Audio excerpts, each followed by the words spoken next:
सच है, मैं बहुत घबराया हुआ था। अभी भी बहुत घबरा रहा हूँ।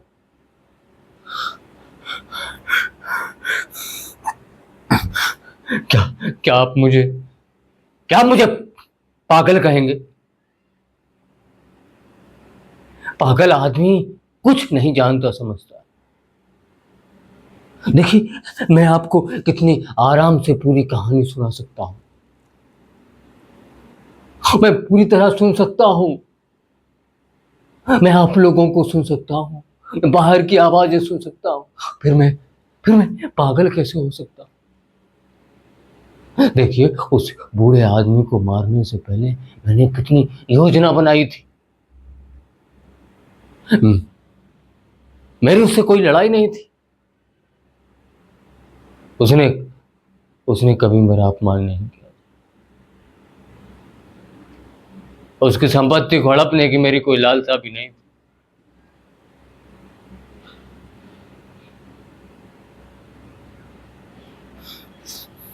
मेरे मेरे ख्याल से उसकी उसकी आंख, हाँ, उसकी उसकी आंख ही थी इसकी वजह।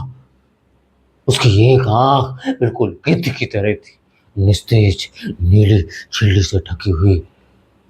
जब उसकी नजर मुझ पर पड़ती तो मेरा मेरा खून जम जाता। बात इस हद तक पड़ गई कि मैंने उस बूढ़े घूसट की जान लेने की ठान ली, ताकि हमेशा हमेशा के लिए बात खत्म हो जाए। इसके बाद भी इसके बाद भी यदि आप मुझे पागल समझते, देखो, मैं आपको पूरी कहानी सुनाता हूं। मैंने उसको मारने से पहले कितनी बड़ी योजना बनाई थी। क्या कोई पागल आदमी योजना बना सकता है? मैं हर रात 7 दिन तक उसके घर गया, उसके दरवाजे की कुंडी खोलता, उसके घर के अंदर जाता, उसको देखता। लेकिन हर बार मैं लौट आता, क्योंकि वो मुझे सोता हुआ मिलता था। क्योंकि उस बूढ़े आदमी से मुझे कोई परेशानी नहीं थी। ये तो उसकी आंख थी जो हमेशा मुझे परेशान करती रहती थी। 8वें दिन जब मैं उसके घर के अंदर गया और मैंने लालटेन से उसका चेहरा देखा, तो वो आंख खुली थी, नीली झिल्ली से ढकी हुई, गिद्ध कैसी आंख। मैं पागल हो गया। उसके पहले मैं हर दिन उसके घर जाता, उससे पूछता कि आपकी आपकी रात कैसी गुजरी। उससे बड़ी प्यारी प्यारी बातें बताता, उससे बातें करता, खूब हंसी ठहाका लगाता।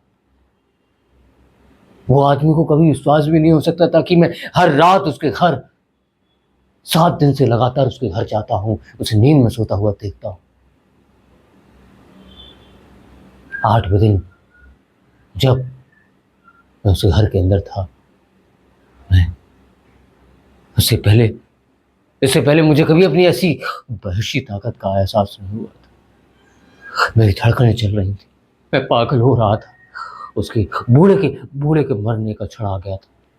मैंने लालटेन की छोटी सी चिंगारी निकाली, एकदम मकड़ी के धागे जैसी पतली,